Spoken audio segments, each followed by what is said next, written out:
This episode from the life of Sherlock Holmes will be transmitted to our men and women overseas by shortwave and through the worldwide facilities of the Armed Forces Radio Service. Petri Wine brings you Basil Rathbone and Nigel Bruce in the new adventures of Sherlock Holmes.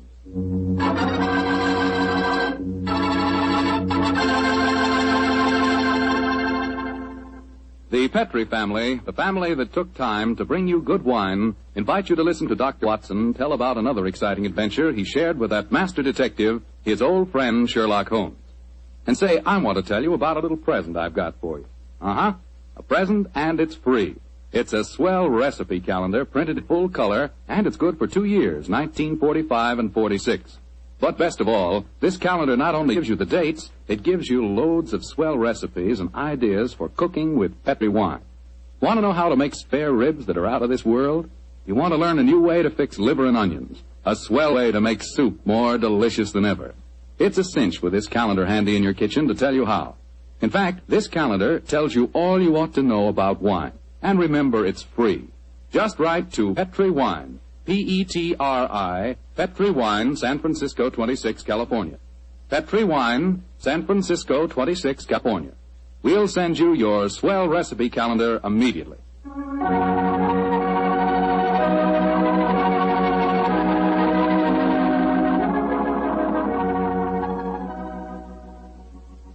And now for our weekly visit to the genial Dr. Watson. Good evening, Doctor. Good evening, Mr. Foreman. Come in and settle yourself down. Thank you. You're looking particularly comfortable tonight, Doctor. Feet up on the sofa and the puppies asleep on your lap. Yes, my boy. The three of us went for a long walk on the beach this afternoon. Monty and Winnie had a running battle with the seagulls. In consequence, they've been fast asleep ever since we got home. Well, I hope you're not too tired, Doctor.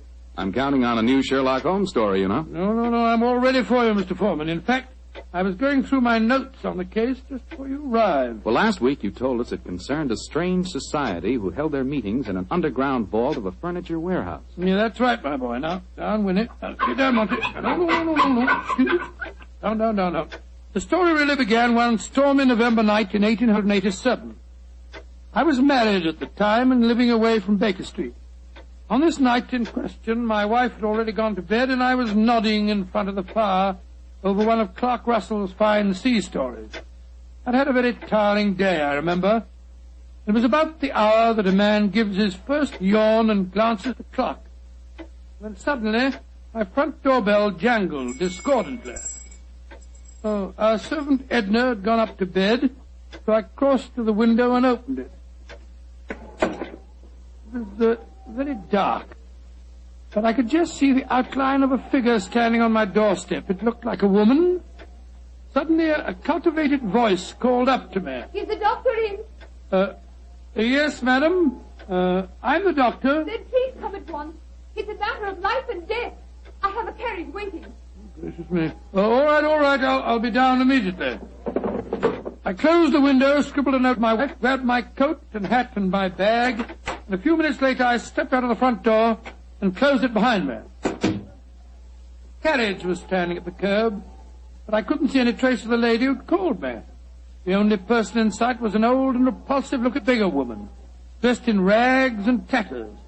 After a moment of bewilderment, I spoke. My good woman, did you see a lady leave here a moment ago? No, doctor, she didn't leave. She's still waiting for you. Forgive me, madam, but clothes of yours, I thought you were a beggar woman. There isn't any time to discuss that now. Please get in this carriage. But where's the driver? I'm going to drive. Please get in. Very well. It's only business. Are you sure that you can handle those horses, madam? Of course I can. You should tell me the way you're driving, ma'am. Please don't ask me any more questions, doctor. You'll find out soon enough.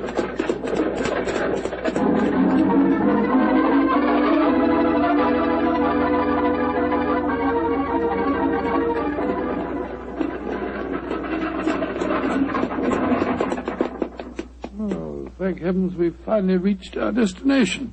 Must have driven halfway across London. Hello. Must be somewhere down near the river. No dwelling places here. Nothing but enormous warehouses. Why have we stopped here, madam? Well, this is where we're going. Please follow me down these steps. I wish you'd tell me where you're taking me. We have a club here in the basement. You'll see for yourself in a moment. It's a very solid-looking door. How do you propose to get past it? I'll show you.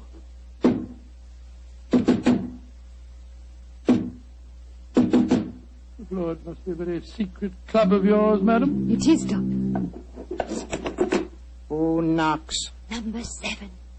Give the password. To the lanterns. You may enter.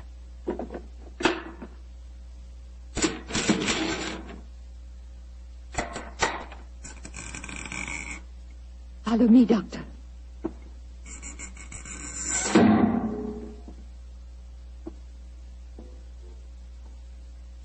Madam, I do wish you'd tell me where you're taking me. This looks like the entrance to an opium den or a thieves' kitchen. Don't worry, Doctor. You're in no danger. There. Does that look like a thieves' kitchen? Great Scott, I don't believe my eyes. A luxuriously furnished room. What a strange collection of people. Some look like beggars, others in full evening dress. Amazing. Number 7.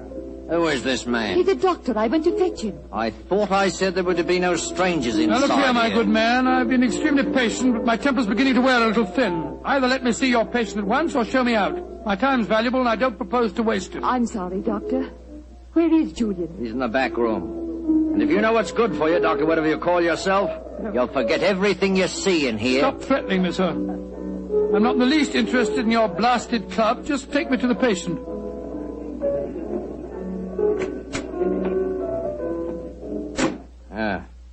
This is the man we want you to examine, Doctor. Huh? What happened? He fell down the stairs leading into the club room. Well, why'd you move him? We wanted him to be comfortable. It's the worst thing in the world you could have done. Never move a person with an injured skull. Is he going to be all right, Doctor? No, madam, I'm afraid he isn't. His neck's broken. He's dead. Huh? Julian, dead. You sure of that, Doctor? Of course I'm sure of it, my good man. I'm afraid you need an undertaker, not a doctor. We must tell the others. All right, quiet, everybody. Quiet. Julian is dead. Julian dead? Oh, this is terrible. Who is this man? He's a doctor. Oh, better get him out of here at once. We don't want any strangers nosing about. That's right, though. Shouldn't have brought him here anyway. Now, just a minute. I assure you, ladies and gentlemen, I haven't the slightest desire to stay here one moment longer. If you'll direct me to the door again, madam, I'll try to find a cab myself in this godforsaken district and go home. Show him out and give him his money. Follow me, please. I'm delighted to. Do you mind if I don't drive you home, Doctor? Well, no, I should prefer it. My nerves aren't in the best of shape. You mustn't be angry with me, Doctor, please. Leaving again, number 7. No, but this gentleman is. Will you see if you can find a cab for him? Right. To whom shall I send in my bill, madam? Oh, here's a £5 note. That should cover your time and trouble, shouldn't it? No, it's far too much, madam. No, Doctor, it's late at night and it hasn't a very pleasant case for you. Please take it. Oh, it's very kind of you, very generous indeed. But by the way, how did you happen to come to me in the first place? I was driving about looking for a doctor and a policeman directed me to your house. Oh, I see. I have found a cab for you. Thank you, my man, thank you. Oh, Doctor, may I come round in the morning for a death certificate? Of course. You remember my address? Yes, but I don't know your name. Watson. Dr. Watson. Dr. Watson? Not the Dr. Watson who's associated with Sherlock Holmes. Oh, right, madam, I'm flattered that you know of me. Good night, Doctor. And please forget about everything you've seen here tonight.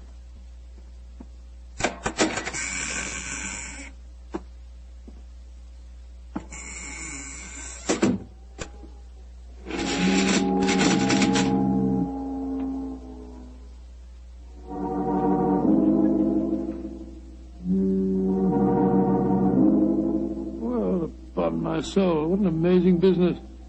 Holmes will be interested to hear about this.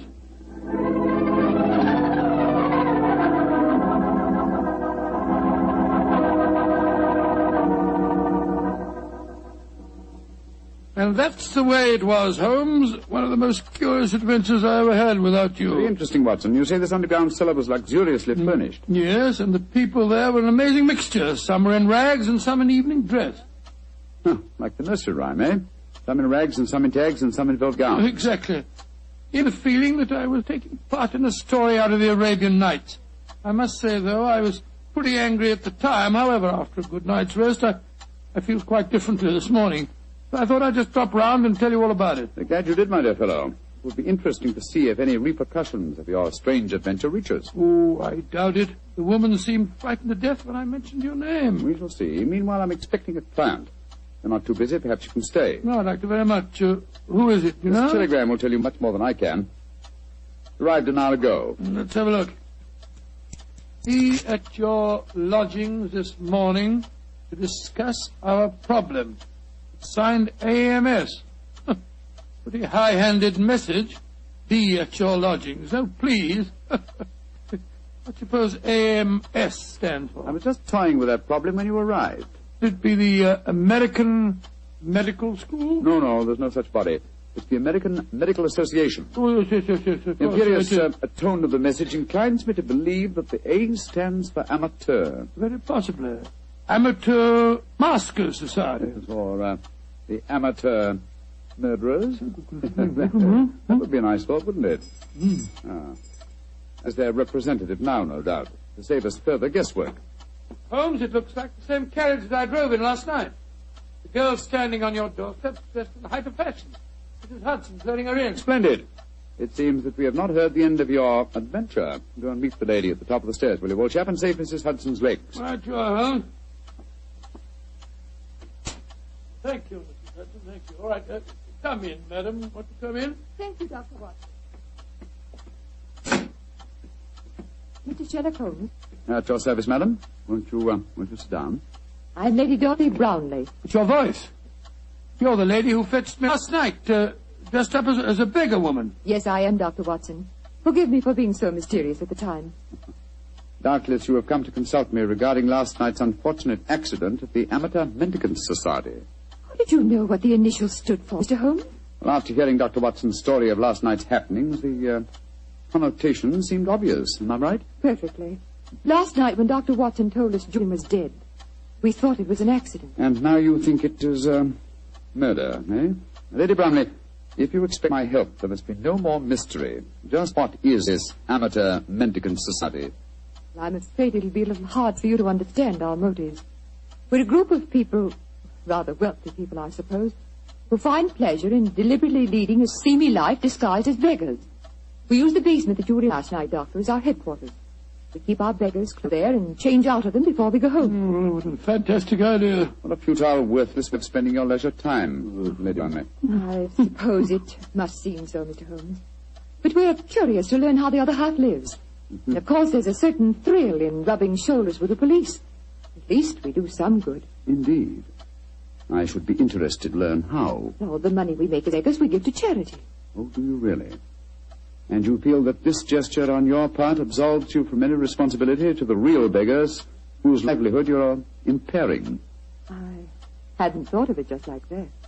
No. Then I suppose you won't want to help us. Oh, that's quite another matter, madam. As a professional detective, I cannot afford to be a moralist. Yes, I will investigate this case for you, though I warn you my fee will be an extremely high one. Money isn't important, Mr. Holmes, as long as we can solve Julian's death without bringing the police into the case. Lady Brownlee, who is the dead man? The man you refer to as Julian? Julian Trevor, the poet.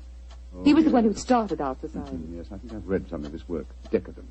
Distinctly decadent. Well, what makes you think that he was murdered, Lady Brownlee? Well, after you left last night, Dr. Watson, there was a terrible scene.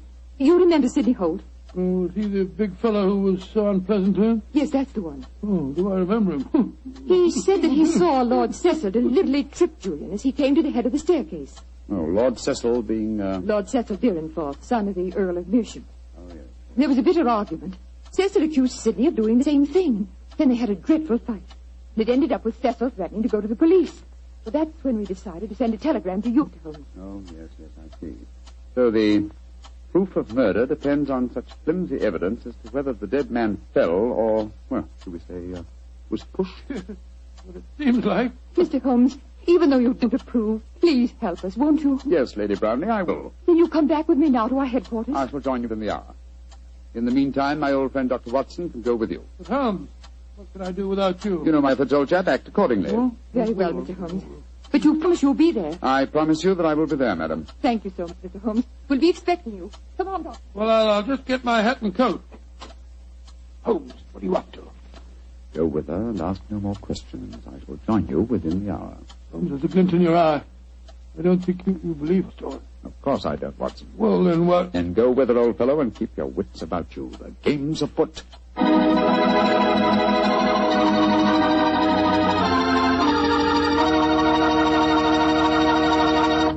The story of the Amateur Mendicant Society will continue in just a few seconds. Time I'd like to use to remind you that you're really missing something until you try having wine with your dinner. And I mean a Petri one. Let's say a Petri California Burgundy or a Petri California Sauterne. Both wines are just made to make good food taste better. If you like a red wine, try Petri Burgundy. Try it with hamburger, with stew, with any meat or meat dish. And if you like a delicious white wine, a wine that'll make chicken taste better than ever, try a well-chilled Petri Sauterne. With food, nothing can take the place of a good Petri wine.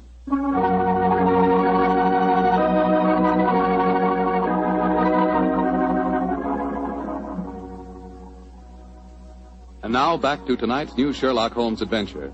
The Amateur Mendicant Society, a group of wealthy eccentrics who pose as beggars, have come to Sherlock Holmes and Dr. Watson with a problem. One of their members has apparently been murdered, and the famous pair have been asked to investigate the killing. As we rejoin our story, Dr. Watson, still awaiting the arrival of the great detective, is cross-questioning three of the members at the headquarters of this unusual society. I'm afraid I don't find your story very convincing. Oh, don't you now? Well, then suppose you stop asking questions until Sherlock Holmes gets here. He's the man we've engaged to settle this business, not you. We're paying for his services, not those of his assistant. Mr. Holmes asked me to conduct this preliminary investigation, my good man. I'm perfectly familiar with his methods. So keep a civil tongue in your head if you want us to continue with this case. Well, I'm not answering any more questions till he gets here. Lord Cecil, you say that you saw Holt deliberately trip the dead man as he came down the stairs last night. Yes, I did. Well, where were you standing, sir? At the head of the staircase. Holt was beside me, and as Julian came by, he deliberately... Excuse me, number 11, excuse me. What is it? There is a strange man just come in. He is dressed as you when you work, but I do not remember to have seen him here before. He speaks very rough. Did he give the correct signal? Yes, and the password. He must be a new member. I suppose we better see him. Bring him in. Oh, bad time for him to come here. Confound it. This way, please. Stormy, what a nice place you got here. Yeah, what a nice place. Certainly do yourselves proud, don't you? Who are you, and how to get in here? I'll give you a signal on the password just like Julian told me to. Are you a friend of Julian? Of course I am. You coming to meet him here today. Who are you, really? Are we all friends here? Yes, you can talk freely. Then permit me to introduce myself. I am Don Luis Jose Fernando de las Torres at your service. Why? Why do you want to join us? When Julian tell me about it, it tickled my, my funny bone. It is a so charming idea to hear those of mendicancy. I suppose he's all right. Of course I'm all right. Now, where is Julian, please? He will vouch for me. He's in the other room. He had an accident. An accident? Not a bad one, I hope? A very bad one. Dr. Watson, you better take him in there and break the news to him. Very well. Follow me, sir. This is terrible. Please tell me what happened, Doctor. I'm afraid you must prepare yourself for a shock, sir. Your friend is dead.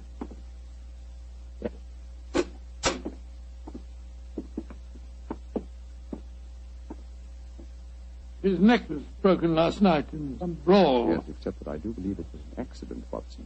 Holmes! Quiet, old chap, quiet. But not quietly enough, Mr. Sherlock Holmes. Come on, come back to the others and let all take a look at you. Come on, get moving, both of you. This isn't a pop gun in my hands. Sorry, Holmes, I gave the whole thing away. That's all right, old chap. Oh, Cecil, Dorothy, come here. I want you to take a look at the great Sherlock Holmes. Walked into our trap just like any stupid policeman. No, I had to dress up to do it, though, Mr. Holmes. We were waiting for you here anyway, you know. Oh, I was well aware of that, Mr. Holt. You see, I knew I was walking into a trap. How did you know that, Mr. Holmes? Lady Brownlee, the story you brought to us today was so obviously a false one. Just as there is no amateur mendicant society. Who are they, Holmes? Go ahead, Mr. Holmes, tell him. Let's see how much you really do know. Yes, go ahead. Why should I tell you what you already know? Go on, talk if you know what's good for you. Oh, you're so persuasive, aren't you, Mr. Holt? Very well. Undoubtedly, Julian Trevor's death last night was an accident. You fetched a doctor, Lady Brownlee, a very natural move, and later discovered that the doctor in question was the old friend of Sherlock Holmes. You were all afraid that I would become interested in your unusual society, and so you invented that very thin story about the accident being a murder. You wanted to lure me here so that I could be disposed of, and you could all continue your nefarious works without hindrance. Well, now aren't we clever? What is our nefarious work, may I ask? Your password gave me a clue to the lanterns. Cry of the French revolutionists. They strung the aristocrats up on the lampposts. Then again, the combination of curious costumes and a luxurious establishment in a low-class area posed another question. What political belief provides a common meeting ground for misguided aristocrats and dangerous commoners? And how did you answer that question? Oh, very simple, my dear sir. One word. Nihilism. Its doctrine of assassination and overthrow of government would find every chance of being put into practice by all of you at the forthcoming Jubilee celebrations to be held here in London. And also would account for your beggar's clothes. A beggar would have greater freedom of movement in a crowd than an ordinary person. You're a clever man, Mr. Holmes. Too bad you'll have to die. I'll get the rope. What are you going to do with him? Do? Give him a first-hand taste of nihilism, of course. They can't live. They know too much. You can't possibly do this, you know. The police will track us here. By the time the police get here, you and your friend Holmes will be blown to kingdom come. Here's the rope, Sidney. Right. Hands together, Mr. Holmes. That's it. Oh, mind that bandaged wrist of mine, will you? It's confoundedly sore. Oh, isn't that a shame now? Is this any better? Tie up the doctor, Cecil, while I bind Holmes's legs. With pleasure. I can't go through with this. You mean, Dorothy, you can't go through with it? I just can't stand by and see two innocent men murdered. Don't be a fool, Dorothy. We can't let them live. They know too much. I don't care. If you go on with this, I'm going out for the police. You fool. Tie her up as well, Cecil. Leave me alone. Sit down there beside him. Go on. You're a devil, Sidney. Oh, shut up. Now, Mr. Holmes, I'm going to fetch a little invention. A little invention I'm sure you'll be interested in. Mr. Holmes, it's a pity you and your friend didn't learn to mind your own business. I'm afraid it's too late to teach an old dog new tricks. It's too late now, at any rate. Quite comfortable, Dr. Watson? Don't you speak to me, sir. You're a filthy traitor to your country. Rubbish. Here we are. Example of Mikhail Petrov's mechanical genius. This bomb will blow the entire building sky high, and the three of you with it. Now, I wind the time clock so, and we'll set the fuse to go off in 5 minutes. It'll give us plenty of time to get away. So.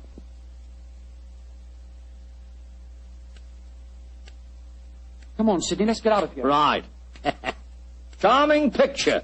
Three of you bound hand and foot sitting beside each other on the sofa. Well, ta-da, Dorothy. Think of our cause during the 5 minutes. And as for you, Mr. Holmes, and your friend, good riddance to bad rubbish.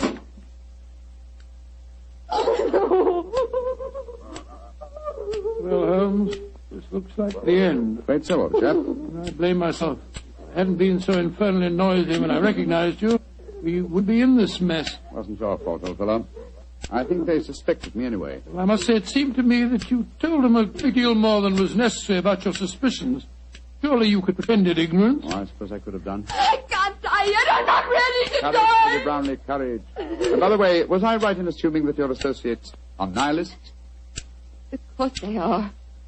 They're planning to assassinate the Prime Minister during the Jubilee celebration. Prime Minister, great heavens, Holmes, we've got to get free. Assuming some miracle happened, we did get free and your former associates were arraigned in court. Would you testify against them? Oh, of course I would. But what chance is there of that? That devilish car, why doesn't it If it bothers you that much, Lady Brownlee, I'll stop it for you. Holmes, your hands are free. Of course they are, my dear fellow. Bandaged wrist I mentioned just now concealed a razor-edged blade. I cut through the ropes almost before our friends had left the room. Then why did you keep us in the suspense, Mr. Holmes? I wanted to be quite sure that you'd testify in the forthcoming trial, madam. There we are. That renders the bottom harmless. Ah! And that means that the police have sprung the trap that I set for your associates, Lady Brownlee. It's lucky for you that you had a change of heart and prevented you from leaving us. Oh, Mr. Holmes, how can I ever thank you? Holmes, you had the place surrounded with police when you came in here. Of course I did, my dear fellow. Yeah, you can do your ropes. No wonder you were so calm. No wonder you told them so much. You wanted them to show their hands. Precisely, old fellow. And they obliged me most satisfactorily. They attempted our triple murder. They are self-confessed anarchists. And with the evidence of Lady Brownie, I'm sure that we can put them where they all belong. Considering it barely noon, I think you'll agree, Watson, that is a very comprehensive morning's work.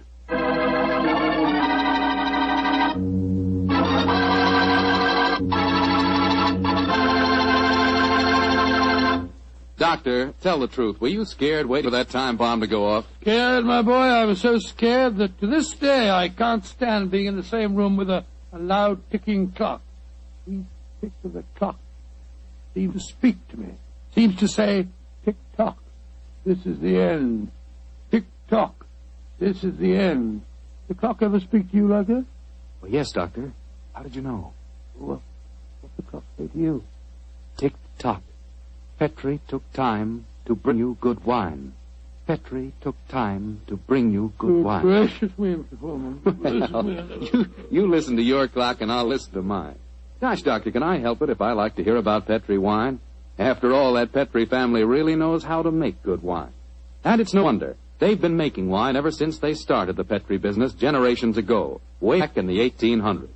And because the making of Petri wine is a family affair, well, they've been able to hand on down from father to son, the skill and experience of each preceding generation. So naturally, when it comes to turning luscious, sun-ripened grapes into fragrant, delicious wine, well, you just can't beat the Petri family, because Petri took time to bring you good wine. And say, don't forget to take time to send for your Petri recipe calendar. It's free. Just write to Petri Wine, Petri, Petri Wine, San Francisco 26, California. San Francisco 26, California.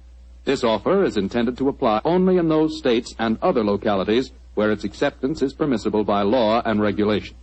And now, Dr. Watson, what adventure are you planning to tell us next week? Well, next week, Mr. Foreman, I'm going to tell you a story of old Vienna. The Vienna of sparkling lights, beautiful women, and lilting music. And of an extraordinary murder that takes place to the accompaniment of a Mozart sonata. Boy, that sounds like a thriller. I'll see you for sure next week.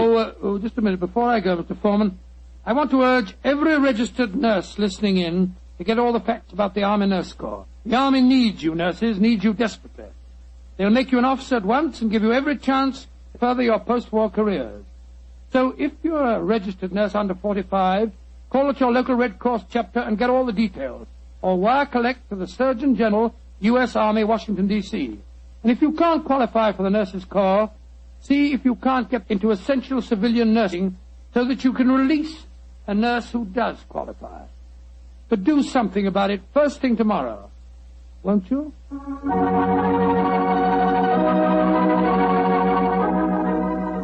Tonight's Sherlock Holmes adventure is written by Dennis Green and Anthony Boucher and is based on an incident in the Sir Arthur Conan Doyle story, The 5 Orange Pips. Mr. Rathbone appears through the courtesy of Metro-Goldwyn-Mayer and Mr. Bruce through the courtesy of Universal Pictures, where they are now starring in the Sherlock Holmes series. The Petri Wine Company of San Francisco, California, invites you to tune in again next week, same time, same station. Meanwhile, don't forget to take advantage of our offer of a free recipe calendar. Oh, the Petri family took the time to bring you such good wine. So when you eat and when you cook, remember Petri wine. To make good food taste better, remember... Petri